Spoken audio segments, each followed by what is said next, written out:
de João, capítulo 16, a partir do versículo 5. João, capítulo 16, a partir do versículo 5.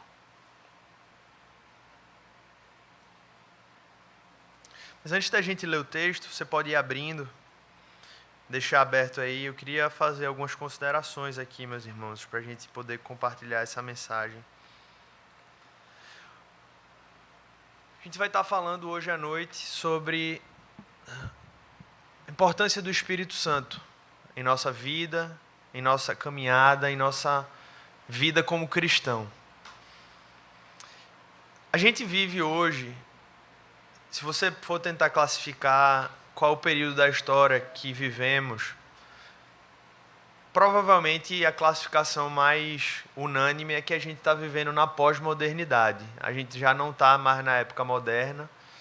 E esse marco, alguns dizem que foi pós-Segunda Guerra, outros dizem que foi pós-queda do Muro de Berlim, em que a humanidade ela meio que desistiu um pouco de buscar a verdade como ela buscou até a Segunda Guerra. É como se, depois das duas grandes guerras que quase que acabaram com o mundo, houvesse uma frustração com o que veio sendo buscado com o iluminismo, né? E a humanidade disse, bem, a gente achou que isso seria a resposta para o que o homem estava buscando, mas, na verdade, o fim disso foram duas grandes guerras que quase dizimaram, né, a população toda, a depender de quanto isso se alastrasse. E o homem hoje vive num sentimento geral de incerteza, de dúvida, né? E nessa era pós-moderna, a gente pode dizer que uma das características claras é o secularismo, que é nada mais, nada menos do que um mundo que não só aceita, mas que deseja viver sem Deus no meio dessa história. Isso não é difícil da gente ver. Eu falei um pouco eu tive a oportunidade de compartilhar uma palavra na sexta-feira em um encontro lá na Universidade Federal de Pernambuco, dos intervalos bíblicos. E não é difícil de ver em qualquer lugar, mas na universidade, para quem passou lá há pouco tempo, ou quem tem visto o que é que tem acontecido lá, é fácil perceber que não existe qualquer espaço para Deus. É realmente o discurso de dizer Deus não pode entrar aqui porque Deus é papo para outra esfera, então não tem qualquer espaço para discussão. E isso pode parecer até lógico em algum sentido de você dizer Deus ele não entra aqui porque aqui eu estou estudando. Então aqui eu dissocio minha vida de fé e minha vida profissional, acadêmica, o que é que for. E isso nada mais é nada menos do que uma dicotomia falsa que a gente cria na nossa ideia e que muitas vezes a gente traz para a própria igreja. Aqui é espaço de ter comunhão com Deus, na segunda-feira não é mais espaço de ter comunhão com Deus.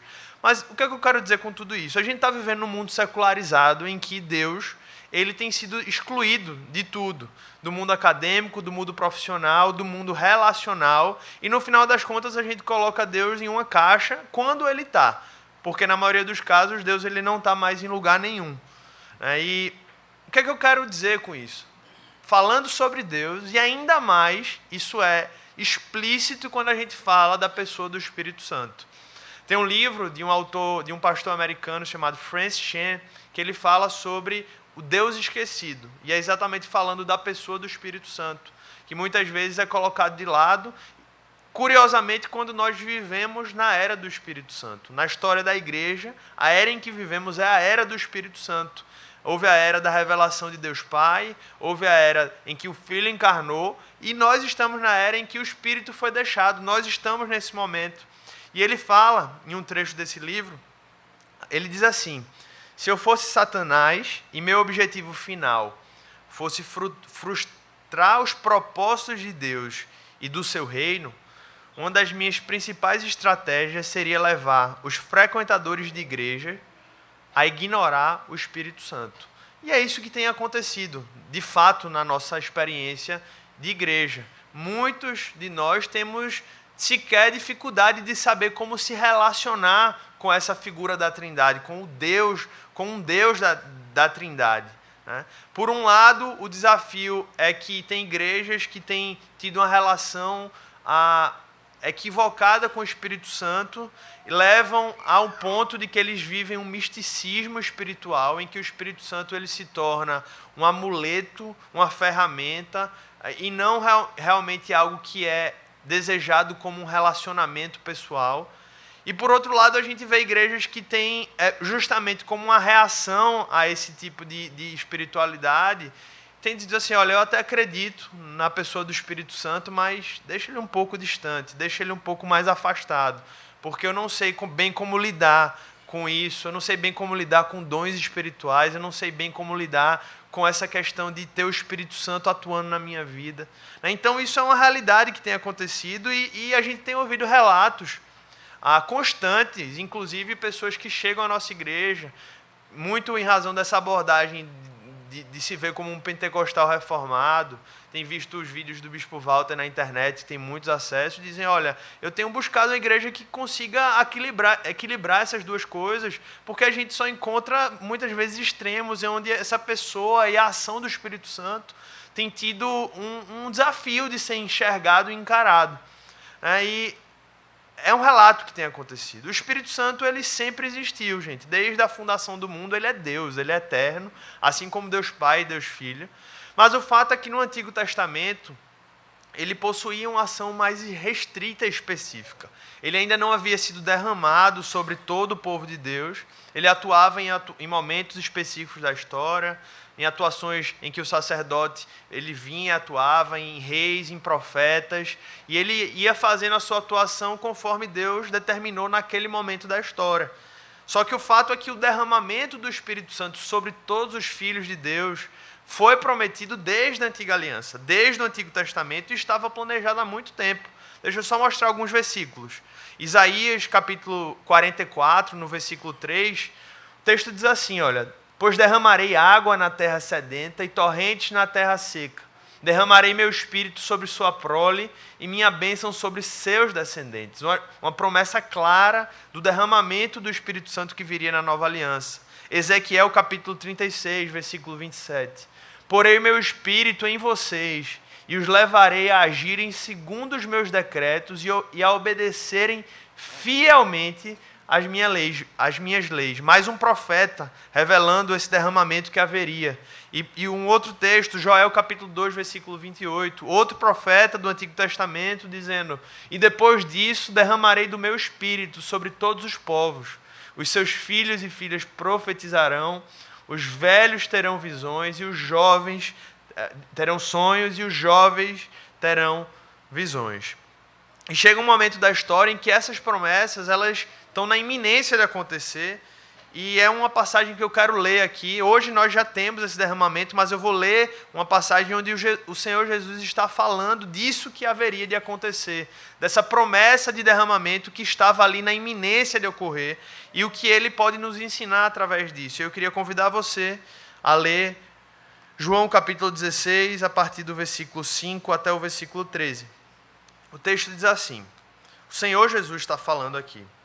Agora que vou para aquele que me enviou, nenhum de vocês me pergunta, para onde vais? Porque falei estas coisas, o coração de vocês encheu-se de tristeza. Mas eu lhes afirmo que é para o bem de vocês que eu vou. Se eu não for, o conselheiro não virá para vocês. Mas se eu for, eu o enviarei. Quando ele vier, convencerá o mundo do pecado, da justiça e do juízo. Do pecado porque os homens não creem em mim, da justiça porque eu vou para o Pai e vocês não me verão mais, e do juízo porque o príncipe deste mundo já está condenado. Tenho ainda muito que lhes dizer, mas vocês não podem suportar agora.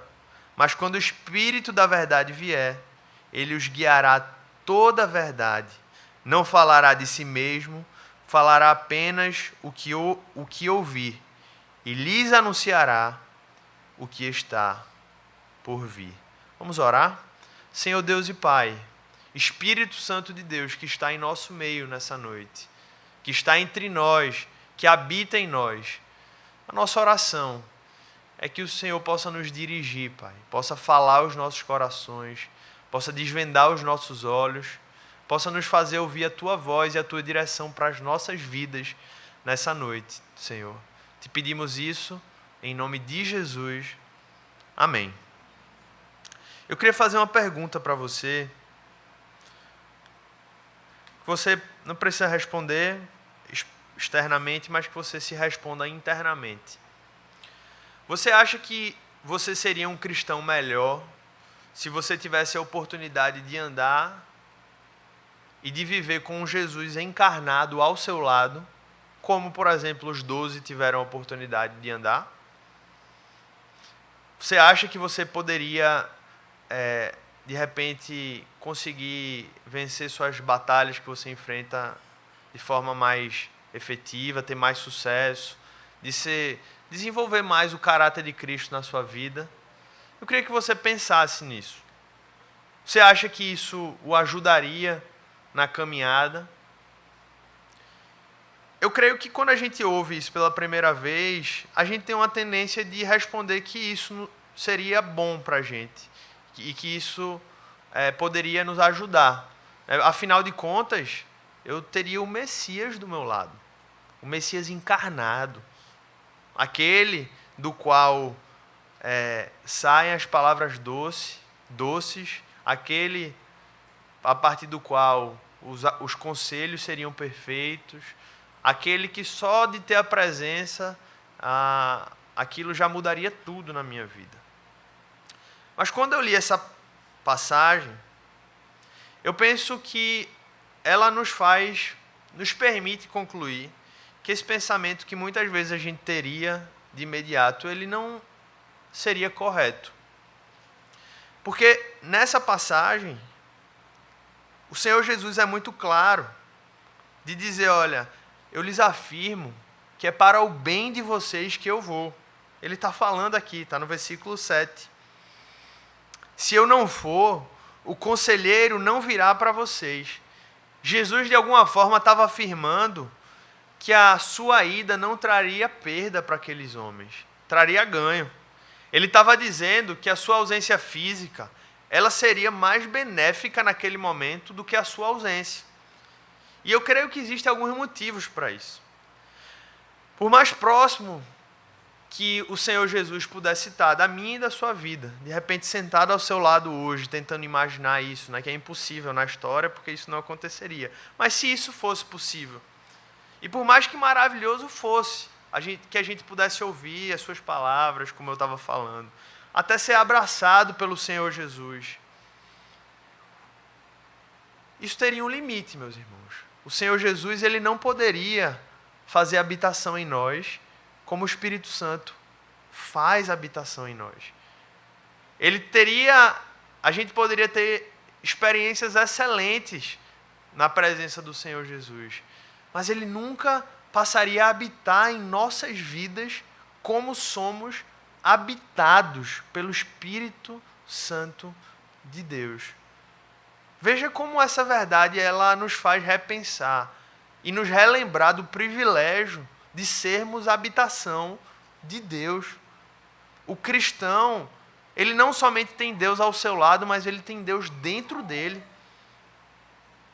A vinda do Espírito Santo em Pentecostes veio inaugurar um momento da história em que o homem regenerado, a mulher regenerada, o homem salvo, a mulher salva, agora poderiam ser habitação constante de Deus ao longo da sua vida. O homem que antes finito e falho, e que continua sendo, agora poderia ser habitado pelo Deus infinito e perfeito.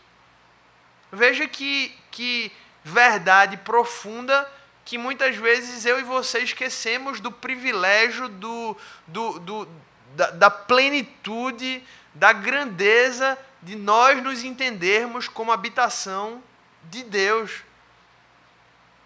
Então eu creio que esse é um primeiro motivo pelo qual o Senhor Jesus falou isso. Um segundo, gente, é que ele falou que a ida dele e a vinda do Espírito Santo não foi uma perda, mas um ganho, porque o Jesus encarnado, ele só poderia estar em um lugar. Ele estava ali, mas ele não estaria em outro. Ele teria uma limitação física, enquanto o Espírito Santo de Deus, ele agracia ilimitadamente as pessoas Em todos os lugares da terra hoje, nesse momento, milhares e milhões de pessoas estão reunidas adorando ao Senhor Jesus. E o Espírito Santo está espalhado em todos esses lugares, agraciando, derramando do seu poder, da sua sabedoria, da sua graça, do seu amor, em todos esses lugares onde o povo de Deus está reunido. E com a vinda do Espírito Santo, a presença de Deus seria real, seria possível em todos os locais, sem limitação de tempo ou sem limitação de espaço. E um terceiro e última coisa que me faz acreditar e me faz entender por que Jesus estava dizendo isso, meus irmãos, é que a ausência física de Jesus diante daqueles seus discípulos permitiu que eles exercessem a sua fé, a sua esperança e a sua confiança. Porque fala sério, é muito mais fácil ser discípulo como Tomé, que quando diz, Senhor, eu duvido que o Senhor ressuscitou. E aí o Senhor mostra as chagas de suas mãos, e ele olhou e creu. É muito mais desafiador e é muito mais provador da nossa fé quando a gente não tem o Senhor Jesus diante dos nossos olhos, e agora a gente tem que exercitar isso diante dos olhos da fé. E eu creio que o Senhor Jesus ressuscitou ainda sem ver as chagas na mão do Messias. É muito mais simples ser discípulo quando a tempestade vem e o mestre está ali dormindo. É só eu ir lá acordar o mestre. Só é preciso chamar o mestre. É muito mais difícil quando a tempestade vem e eu não estou vendo o mestre, mas eu estou crendo que o mestre está ali e está dentro de mim. Esse é um desafio que essa vinda do Espírito Santo nos traz, mas que vem como um desafio positivo para que a gente possa crescer na nossa experiência de fé e de dependência do Senhor. Mas não significa dizer, gente, que por ser mais simples é algo melhor. O fato de ter tido Jesus ali, que aquilo era melhor. Basta observar que a resposta de Jesus a Tomé, depois que ele creu, somente porque viu as suas mãos perfuradas, as chagas, Jesus olhou para aquele homem e disse, Tomé, porque você me viu, você creu? Felizes os que não viram e creram.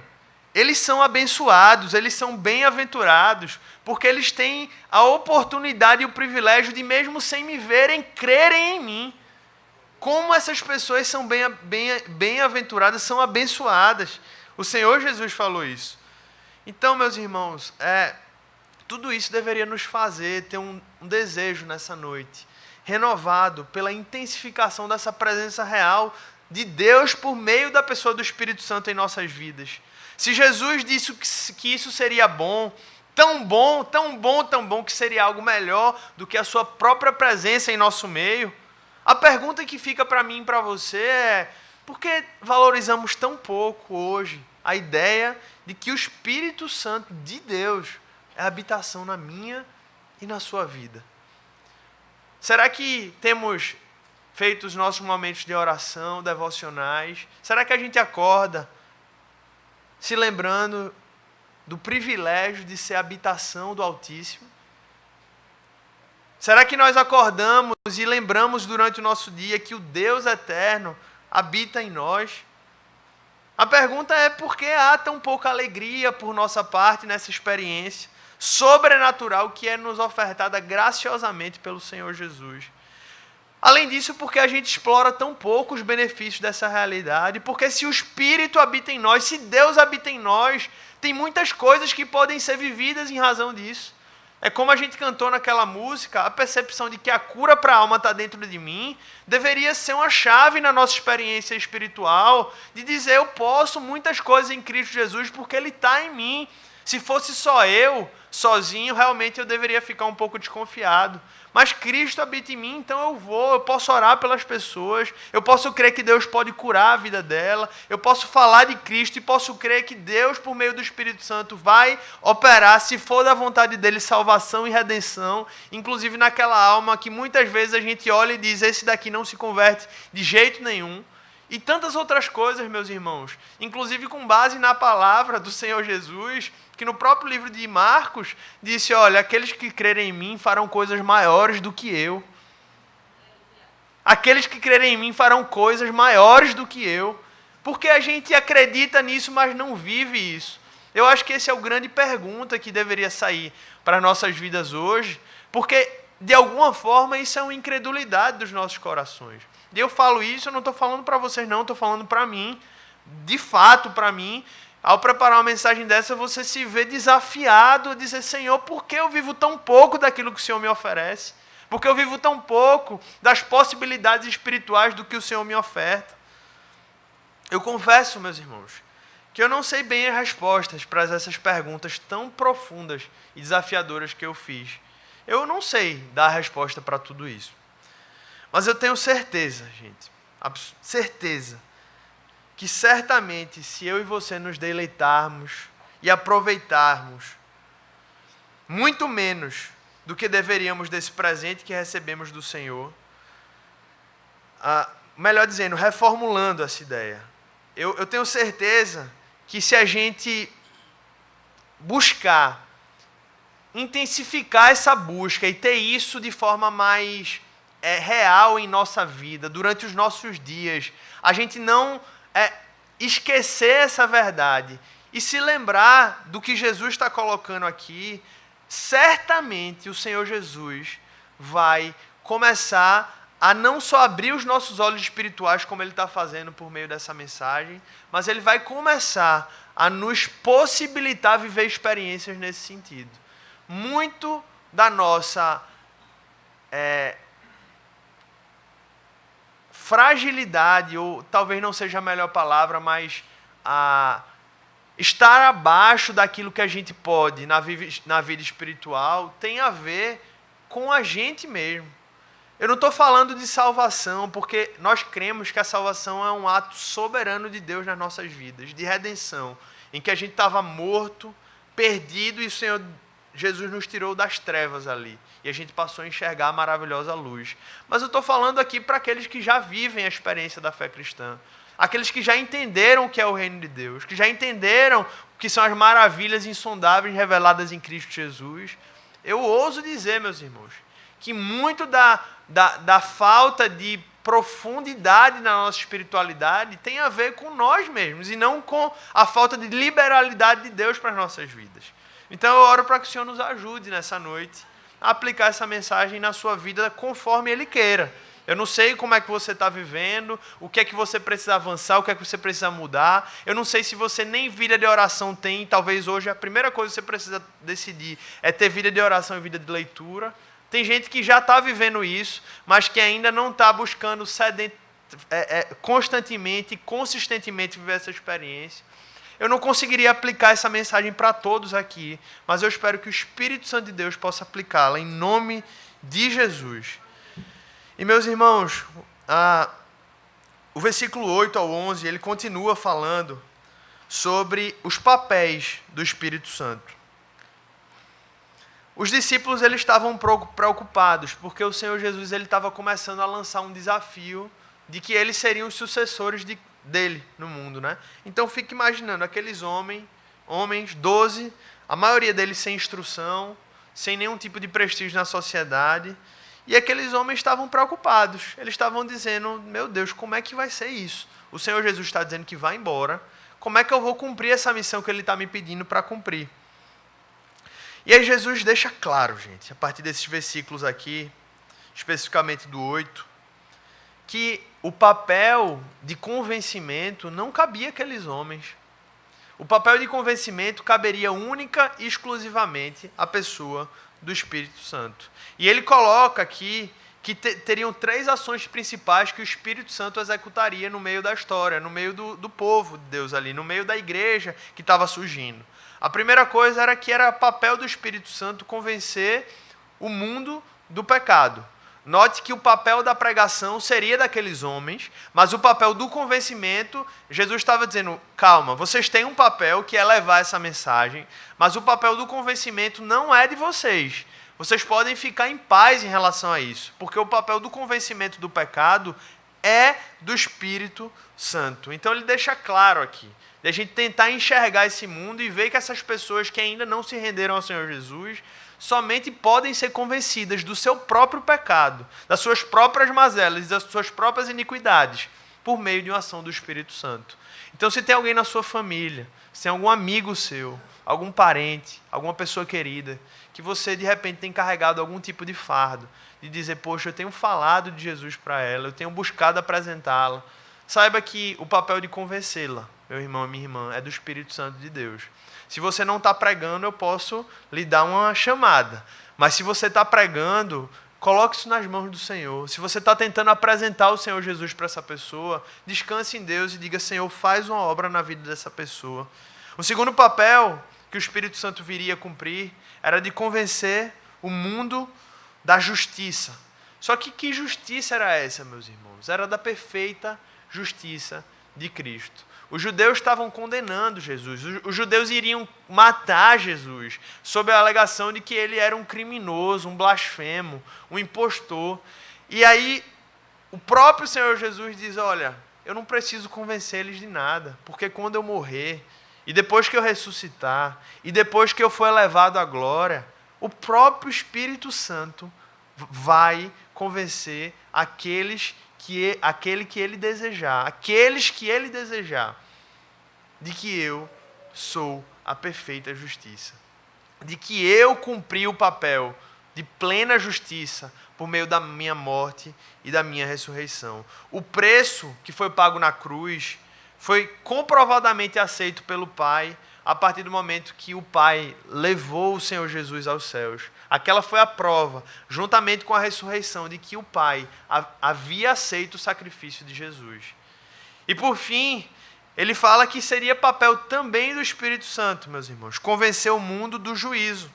O Espírito Santo ali tinha a responsabilidade não só de convencer o mundo e pessoas do pecado, não só da justiça perfeita de Cristo, mas de convencer o mundo de que um dia haveria um grande juízo sobre a terra e que esse dia estava na iminência de acontecer e ninguém sabe quando isso vai acontecer. Haveria um dia em que o Senhor voltaria em poder e glória para julgar o mundo e para salvar os seus. O Espírito Santo fazer isso. Meus irmãos, eu creio que se alguém que ainda não entregou a sua vida ao Senhor Jesus, minha grande oração nessa noite é que o próprio Espírito que nós estamos pregando aqui nessa noite possa lhe convencer em nome de Jesus. Que você possa se render aqui nessa noite e dizer, Senhor, não há salvação fora de Ti, Pai. Como eu dependo do Senhor, como eu sou miserável, mas como Tu és perfeito e como Tua justiça é perfeita. E por meio disso, Tu me livras do juízo, porque agora Deus olha para o meu, não olha mais para o meu pecado, mas olha para a Tua justiça na minha vida. Deus pode fazer isso na tua vida, meu irmão e minha irmã. Se alguém hoje que ainda não tomou essa decisão, que seja uma noite em que o Espírito Santo lhe convença, e que você se renda aos pés do Senhor Jesus. Amém? E meu irmão e minha irmã, eu repito isso. O que Jesus falou aqui não eliminou a responsabilidade dos discípulos e dos apóstolos de pregarem o Evangelho, de modo algum. Pelo contrário, Jesus só estava querendo mostrar o que era papel do homem e o que era papel de Deus. Então, o grande incentivo que eu lhe faço aqui nessa noite é que para que você se avalie até que ponto você tem se permitido usar como testemunha de Deus. Porque muitas vezes nós não estamos nos vendo como alguém chamado para testemunhar de Cristo para outras pessoas. Mas isso é um chamado que Deus colocou sobre os nossos ombros. Deus não colocou isso para o Espírito Santo de pregar. Deus não colocou isso para os anjos de pregar. Ele colocou isso para o seu povo, para os seus filhos. Então, essa é uma grande aplicação que eu faria, que por mais óbvia que pareça, talvez você tenha deixado de fazer isso. Talvez você que um dia já foi um grande proclamador de Jesus no seu ambiente de trabalho, na sua casa, talvez você tenha parado de viver isso. E eu convido você a renovar isso em nome de Jesus. E o texto conclui, gente. No versículo 12 e 13, Jesus dizendo assim: eu tenho ainda muito que lhes dizer, mas vocês não podem suportar agora. Mas quando o Espírito da verdade vier, ele os guiará a toda a verdade. Não falará de si mesmo, falará apenas o que ouvir, e lhes anunciará o que está por vir.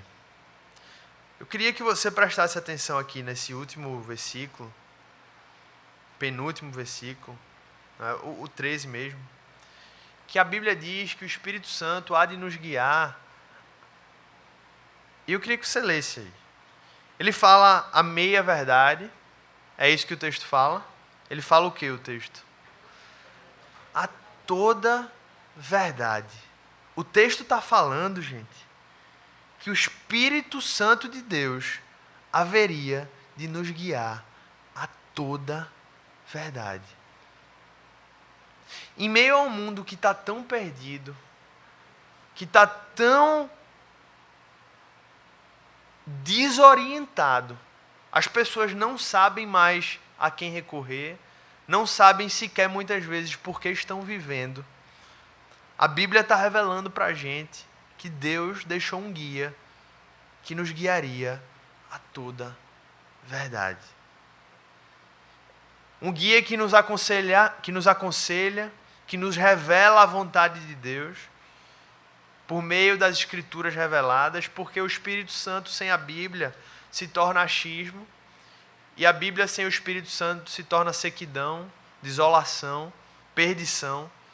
E é um conselheiro, gente, que seria confiável, não seria egoísta, não era interesseiro e só daria orientações certas. O teólogo do século passado, Karl Barth, ele fala assim: quando não sabemos o que fazer para obter uma resposta, o Espírito Santo pode nos dar essa resposta. Mas a pergunta é, como ele pode nos dar uma resposta se nos abastecemos de todo tipo de respostas que nós mesmos criamos? Então eu queria concluir, meus irmãos, essa mensagem aplicando isso de modo que você possa realmente se ver, primeiro como alguém que é a habitação do Espírito Santo, que você possa lembrar disso, porque eu tenho certeza que você sabe disso, mas o desafio da gente é lembrar dessa verdade profunda e completamente transformadora da nossa vida. E que agora, uma vez entendendo que Ele é o guia, e não qualquer guia, mas o guia que nos guia a toda a verdade, que você diga: Senhor, se isso realmente é verdade, eu quero que o Espírito Santo de Deus seja o meu guia diário. Eu quero que, por meio da oração, por meio da palavra, eu possa me sentir verdadeiramente guiado pelo Espírito Santo. Você já se sentiu guiado pelo Espírito Santo em algum momento da sua vida? Claramente guiado pelo Espírito Santo. Eu teria algumas experiências para compartilhar, gente. Algumas. Mas eu vou citar um aqui. Foi singela, mas ao mesmo tempo profunda. Eu lembro que em um momento eu estava querendo uma resposta de Deus, tentando entender algumas coisas na minha vida. E eu lembro claramente isso. Que em meio a uma madrugada, eu acordei com um versículo na minha cabeça. E era um versículo específico. E detalhe, não era um versículo que eu já conhecia de cabeça, ou já sabia assim, eu conheço. Um versículo que eu nunca tinha ouvido, ou nunca tinha tentado com mais precisão. E claramente naquele dia o Espírito Santo disse: olha, está aqui, e eu estou te revelando por meio da minha palavra. Foi uma experiência muito profunda para mim, porque eu me senti guiado pelo Espírito Santo claramente, e ao mesmo tempo ele me levou para as Escrituras, ele me levou para a verdade revelada de Deus. E ali, naquele momento, foi Deus falando ao meu coração. Eu teria várias coisas para compartilhar, meus irmãos, mas o que eu quero dizer com isso não é falar tanto sobre mim, é falar de que é possível e que Deus quer lhe guiar por meio do Espírito Santo. Ele é o que consola, Ele é o que aconselha, Ele é o que guia, Ele é o que convence. E a pergunta é que se Ele faz tudo isso, meus irmãos, por que muitas vezes a gente acredita ou age como se fosse possível viver igreja, evangelizar, cuidar da nossa família, trabalhar, estudar, sem o Espírito Santo, se é Ele que Deus atribuiu o papel de nos guiar?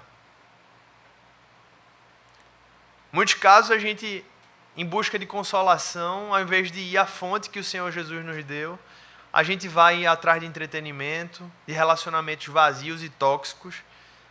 Chega até em casos de bebidas, drogas, achando que aquilo vai ser consolo, quando a Bíblia revelou que seria o Espírito Santo de Deus, o verdadeiro Consolador. Às vezes a gente está atrás de ser guiado, e até dentro da igreja, as pessoas têm buscado em primeiro lugar livro de autoajuda antes de buscar a presença do Espírito Santo de Deus em suas próprias vidas e a dependência da sua palavra. Então, meus irmãos, eu não tenho muito mais o que falar, mas é basicamente que eu e você possamos refletir na profundidade disso e nos avaliar diante dessa verdade. Como é que eu estou diante disso? O que é que eu preciso mudar na minha vida? O que é que precisa ser transformado na minha experiência cristã? Eu repito, se há alguém aqui que não é cristão, isso aconteceu. No livro de Atos, pessoas que estavam desesperadas ouviram falar sobre a possibilidade de serem guiadas por Deus. E lá no capítulo 2, o livro de Atos revela que elas fizeram a seguinte pergunta para Pedro: o que é que a gente faz agora? E Pedro disse para elas: arrependam-se e creiam em Jesus para a salvação e receberão o dom do Espírito Santo. Ele está derramando, gente. Ele continua derramando esse dom. Vai chegar um dia em que esse dom não mais vai ser possível. Quando ele voltar, poder e glória para julgar o mundo. Mas ele ainda está dando. Ainda estamos no tempo da graça, na dispensação da graça. E para você que é crente, meu irmão e minha irmã, Deus está à disposição. Lucas 11, versículo 13, Jesus fala: como eu não vou dar gratuitamente o Espírito Santo, o rio de água viva para o meu povo? Como não daria? Que o Senhor possa aplicar isso e ministrar isso profundamente aos nossos corações. Convido você a fechar os seus olhos.